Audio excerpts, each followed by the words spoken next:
the way up until and after the Sugar Ray fight, where it was almost like the world against him, where he almost believed that everyone was out to get him to a point. Mm-hmm. And right so, I mean, obviously with all the time it took for him to come up, and I just think that, he only had a couple guys with Robbie and the Petronellis, those guys were just really in that small circle that he had for years and years also.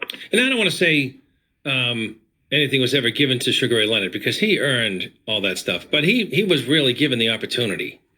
And he made the most of it because he was just a superior fighter. Great fighter. I don't want to suggest I think otherwise. But Marvin Hagler had the opposite route. He had to fight for every bit of recognition the entire way and for many more years. Ray Leonard was, he was the golden boy before he was a professional fighter. I mean, he's the Olympic champion, and he was very personable. I saw his first televised interview with Howard Cosell in the '76 Olympics, and I loved him since then. Yeah, no, I've always been a huge fan of Ray also, and that is the one thing that actually led to, this is something I wanted to touch on too, in the negotiations before the Leonard-Hagler fight. Obviously, like you said, Leonard had been the golden boy. He had been on the pay-per-view and made all the money even before Marvin did, even when Marvin turned pro first. It came down to when they were discussing the purse, Marvin got the larger share of the purse, but Ray Leonard had three parameters that he set that he almost wasn't going to fight if they didn't have this. And it was to have a 22 by 22 ring, which is larger than you normally see 16 to 20. And then he had 10-ounce gloves instead of the 8-ounce gloves, and that he also wanted the fight to be 12 rounds instead of 15 rounds.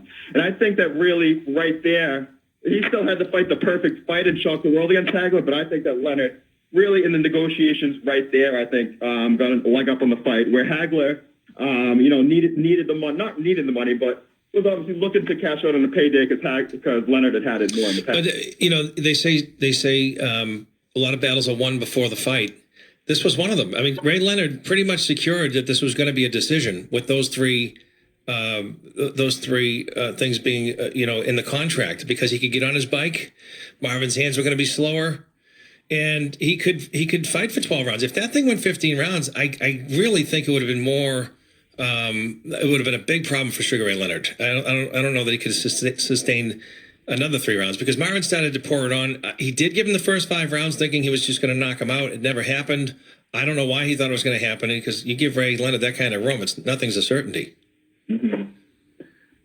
Yeah, no, I definitely, and that's why I was excited even at the beginning, especially the first 2 rounds. I know Marvin was trying to figure him out, but as good as he was switching both his sides, I thought he was definitely would have been better served as fighting Ray as a southpaw the whole time also, instead of starting orthodox right in the beginning. Sugar Ray Leonard fought pretty in that fight. He didn't really want to mix it up. He was going backwards 95 to 100% of that fight. He was on his heels, not his toes. But, other than that fight, because he fought such a pretty style, people didn't recognize he was trying to put fighters away every fight. He was a nasty fighter. He was he was looking to put you away. He did not try to put Marvin Hagler away. He was not willing to risk anything like that. Yeah, no, and what happened earlier in his career actually is he was down on the scorecards in 1981, I believe, against Thomas Hearns, and then having to him in round 14, I believe. I saw the fight. Yeah, but he had that pedigree, and he had the ability to stop, but he knew obviously that if he was going to try to come at Marvin was coming back at him, and I just don't think, like you said, and smart for him as the boxer stylistically, the only way you're going to win that fight is if you kind of stick and move and box for 12 rounds, and that's exactly what he did. The only chance he had. Yeah, and he did have that clutch Joe Montana, Tom Brady kind of thing on Michael Jordan.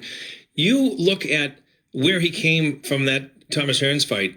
He was out. He was gonna lose in a big way, and he dug down and put Hearns away. He did it again when he fought a much heavier guy, Donnie Lalonde, a Canadian champion. He was in big trouble in that fight, and he dug down, and he's done it a number of times.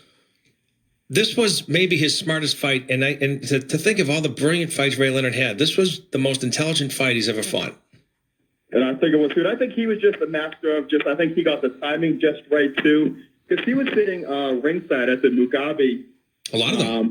Which is obviously, we talked about that earlier, just a classic fight. I mean, Mugabe was 25-0 with 25 knockouts before the fight, #1 challenger on all 3 cards. And of course, Hagler, even at his age, didn't think twice about it, took the fight and knocked him out in a great fight. But I mean, Leonard had even noticed in that fight that it wasn't the same, like you said, the same slick Hagler who was up on his toes. He was more flat-footed, and still he's still banging and still tough as can be. He's still the best middleweight in the world, but he had aged a bit. I think Leonard said at that fight he noticed when he was sitting ringside there is when he realized that he thinks that was just the first time he thought they could make that fight and he could beat Hagler. Yeah, I remember Hagler used to ridicule him. Come on, Ray, get in the ring.